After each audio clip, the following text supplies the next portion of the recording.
Hello students, welcome to my channel. तो आज मैं आप सभी को क्लास 9th के चैप्टर नंबर 2 पॉलिनोमियल्स की एक्सरसाइज 2.2 का क्वेश्चन नंबर 3 करवाने जा रही हूँ। हमें दिया है verify whether the following are zeros of the polynomial indicated against them. तो बेटा क्वेश्चन नंबर 3 में ना टोटल 8 पार्ट्स दिए हुए हैं। सभी में देखिए आपको पॉलिनोमियल दे रखी है और ना जीरोज दे रखे हैं साथ में। ठीक है, आपको वेरीफाई करके बताना है कि क्या ये जीरोज हैं इस पॉलिनोमियल के या नहीं है। ठीक है, आपको वेरीफाई करना है। ओके, तो चलिए करते हैं। फर्स्ट पार्ट में आपको दिया है पॉलिनोमियल 3x + 1 और यहाँ पर ये जीरो दे रखा है -1/3। ठीक है, तो कैसे चेक करेंगे? आपने क्या करना है, इन सभी जीरोज को ना इस पॉलिनोमियल में रख कर देखना है। अगर आपके पास आंसर 0 आता है, ठीक है, अगर आपके पास, ध्यान से सुनिए, आंसर 0 आता है तो हम कहेंगे कि ये 0 है इस पॉलिनोमियल का। ठीक है, तो चलिए करते हैं। तो देखिए हमें दे रखा है x, क्या दे रखा है, x = -1/3। तो हम क्या करेंगे, x की जगह -1/3 पुट करेंगे और देखते हैं क्या हमारा आंसर 0 आता है ये रखने पर। तो देखते हैं, तो देखिए 3 से 3 कैंसिल, -1 + 1, तो आंसर क्या आया, 0 आया। 0 आया यानी कि आपकी ये 0 है इस पॉलिनोमियल की। ठीक है, तो हम लिखेंगे yes x = -1/3 is the zero of the polynomial. ठीक है, ये जो आपको पॉलिनोमियल दे रखा है ना 3x + 1, ठीक है, ये 0 है इस पॉलिनोमियल का, क्योंकि हमने जब चेक किया तो हमारा आंसर क्या आ रहा है, 0 आ रहा है। ठीक है, नेक्स्ट देखते हैं। आपको दे रखा है 5x - π। अब x की वैल्यू क्या दे रखी है, 4/5। ये 0 दे रखा है ना, तो हम क्या करेंगे, x की जगह क्या रखेंगे, 4/5 रखेंगे। तो चलिए चेक करते हैं। तो यहाँ जाएगा 4/5 - π, एज इट इज। 5 से 5 कैंसिल, 4 - π। तो देखिए क्या आपका आंसर 0 आ रहा है, नहीं 0 नहीं आ रहा। तो यहाँ पर लिखेंगे हम no, this is not the x = 4/5 is not the zero of this polynomial. ठीक है, ओके। नेक्स्ट थर्ड पार्ट में देखिए हमें दे रखा है px = x² - 1 और 0 आपको दे रखी है 1 और -1। ठीक है, 2 जीरोस दे रखी हैं। ठीक है, अब यहाँ पर देखते हैं, सबसे पहले हम 1 के लिए चेक करेंगे। तो यहाँ पर x की जगह 1 रखेंगे, तो 1 का स्क्वायर -1, तो ये आ जाएगा 1 - 1 0 आ गया। ठीक है, यानी कि ये तो 0 है हमारा। ठीक, 1। ओके, नेक्स्ट -1 के लिए चेक करते हैं। तो -1 का स्क्वायर -1, 1 - 1, तो ये भी 0 आ जाएगा। ठीक है, तो ये भी हमारा यस x = 1 और -1 आर द जीरोस। ठीक है, are the zeros of this polynomial. Okay, next करते हैं। अब हमें -1 और 2 के लिए चेक करना है इसे। तो सबसे पहले हम -1 के लिए चेक करेंगे। तो -1 रखते हैं x की जगह। ठीक है, -1 - 2, तो ये आ जाएगा आपके पास, ये तो कैंसिल हो जाएगा, कैंसिल होके 0 और ये -3, तो ये तो आपके पास 0 आ गया। ओके, नेक्स्ट यहाँ पर आ जाएगा आपके पास 2 के लिए चेक करेंगे।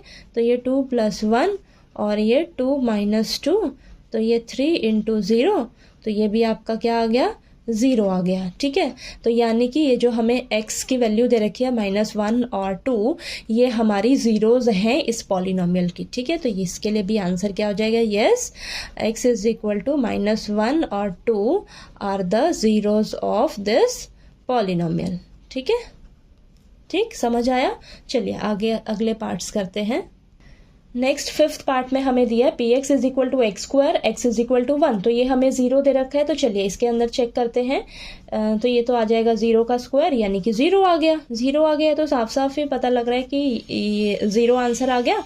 तो yes x = 0 is the zero of this polynomial. ठीक है, नेक्स्ट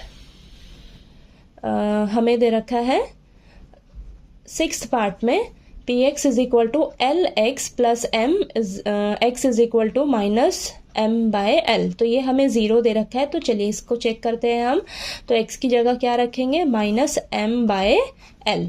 ठीक है, तो l into minus M by L plus M, L से L cancel, minus M plus M, अब minus M plus M cancel होके हमारे पास 0 आएगा। ठीक है, तो इसका भी आंसर यस हो जाएगा। ओके, चलिए आगे करते हैं, देखते हैं यहाँ पर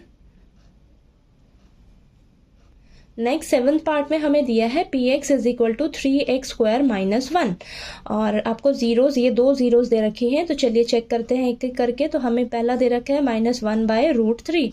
ठीक है, तो x की जगह हम रखेंगे -1/√3 का स्क्वायर, -1, तो यहाँ पर आ जाएगा 3 इंटू 1/3। रूट का स्क्वायर करोगे तो रूट से स्क्वायर कैंसिल होके आपको 3 मिलेगा। ठीक है, और ये 1 मिलेगा, -1 का स्क्वायर 1, 3 से 3 कैंसिल, यहाँ पर आ जाएगा 1 - 1 0। ठीक है, 0 आंसर आ गया। तो ये तो इसकी 0 है। ठीक है, नेक्स्ट हम चेक करते हैं 2/√3 के लिए। ठीक है, तो यहाँ पर आ जाएगा आपके पास 3 इंटू 2/√3 का स्क्वायर -1, तो ये आ जाएगा 3 इंटू 4/3 -1, 3 से 3 कैंसिल, तो 4 - 1 आपको मिलेगा आंसर 3 आंसर मिल रहा है। और यहाँ पर देखिए, यहाँ पर 3, 0 नहीं मिल रहा ना, आपको 0 नहीं मिल रहा, तो यहाँ पर देखिए ये तो आपकी 0 है इस पॉलिनोमियल की। ठीक है, ये तो 0 है इस पॉलिनोमियल की, लेकिन 2/√3 जो है वो 0 नहीं है इस पॉलिनोमियल का। ठीक है, तो यहाँ पर आपने लिखकर मेंशन कर देना है। ओके, तो देखिए बेटा, आपने लास्ट में लिख देना है -1/√3 is the 0 of this polynomial, but 2/√3 is not the 0 of this polynomial. ठीक है, नेक्स्ट 3rd पार्ट में 8th पार्ट में आपको दे रखा है px is equal to 2x + 1 and 0 क्या दे रखा है 1/2। तो हम x की जगह 1/2 पुट करेंगे, तो 2 इंटू 1/2 प्लस 1, 2 से 2 कैंसिल, आपके पास आ जाएगा 1 + 1 यानी कि 2 आंसर आ रहा है। 0 नहीं आ रहा ना, 0 नहीं आ रहा है, तो यानी कि ये 1/2 जो है ये पॉलिनोमियल नहीं, 0 नहीं है इस पॉलिनोमियल का। तो लिखेंगे no x is equal to 1/2 is not the 0। ठीक है, is not the 0 of this polynomial. ठीक है, क्लियर हुआ? तो आपको ये क्वेश्चन नंबर 3rd के सभी 8 पार्ट्स अच्छे से क्लियर हो गए होंगे। कैसे आपने करना है, अगर आपको क्वेश्चन में बोला जाए कि हमें वेरीफाई करके दिखाइए कि ये 0 है इस पॉलिनोमियल का या नहीं, तो आपने क्या करना है, आपको जो 0 दिया होगा ना उसे आपने पॉलिनोमियल में पुट करना है, और अगर आपका आंसर 0 आता है तो आप कहोगे कि ये इस पॉलिनोमियल की 0 है। अगर आंसर 0 नहीं आता है तो वो उस पॉलिनोमियल का 0 नहीं होगा बेटा। ठीक है, समझ में आई बात? तो चलिए अब हम क्वेश्चन नंबर 4 करेंगे। ठीक है।